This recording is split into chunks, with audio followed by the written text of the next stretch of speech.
Okay, so we had already been on the land for about a week, but it already felt like home in that messy, half-finished way that new places do. Boxes were still stacked in the corners, tools scattered across the porch, and the smell of fresh lumber drifting through the yard from the chicken coop we were building. 3 acres. That was the dream.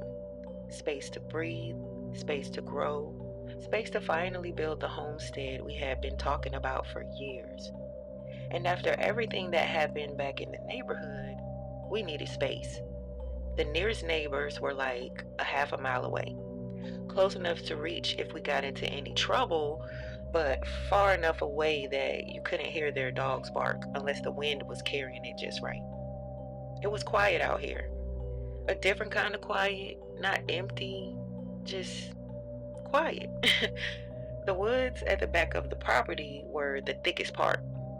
Tall pines, old oaks, underbrush so dense you couldn't see more than a few feet in. The realtor said the woods were untouched. I didn't realize that meant unbothered. The first few days were normal. We spent our mornings walking the property line, planning where the garden would go, where the goats might graze one day, where we put the shed.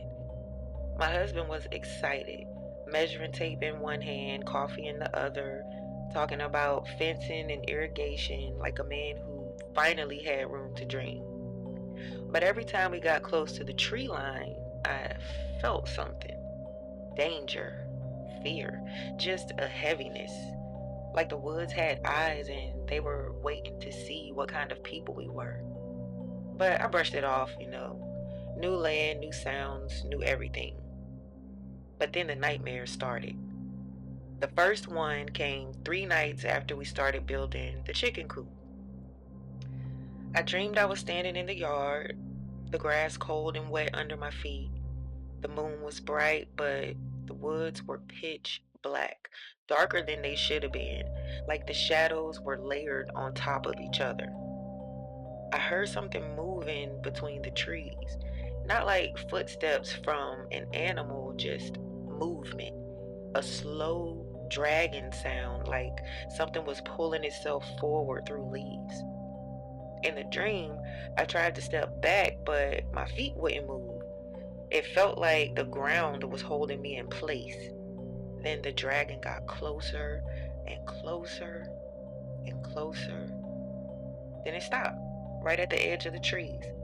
I couldn't see it, just a tall, thin shape, wrong in the way it held itself, like its joints bent in places they shouldn't have.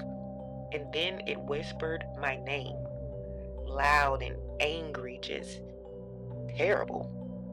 I woke up gasping, heart pounding, like the sound of my name still ringing in my ears.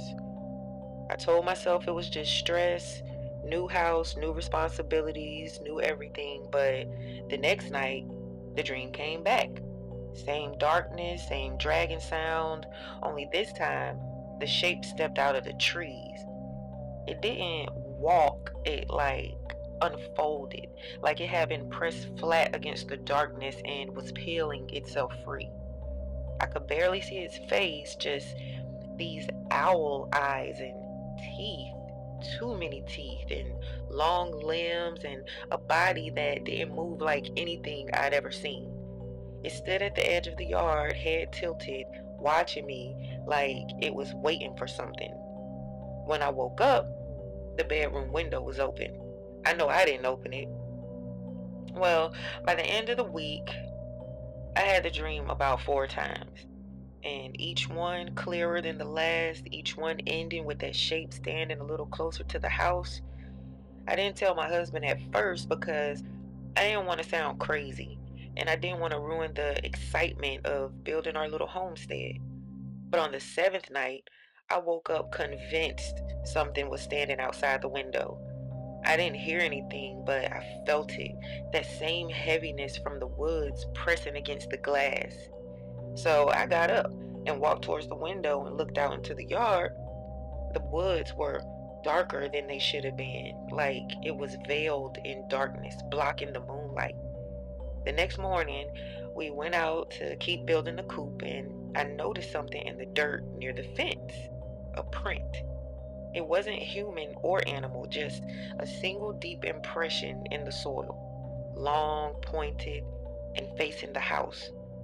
I stared at it for a long time, trying to make sense of it, trying to convince myself it was nothing, but deep down, I knew the dreams weren't dreams.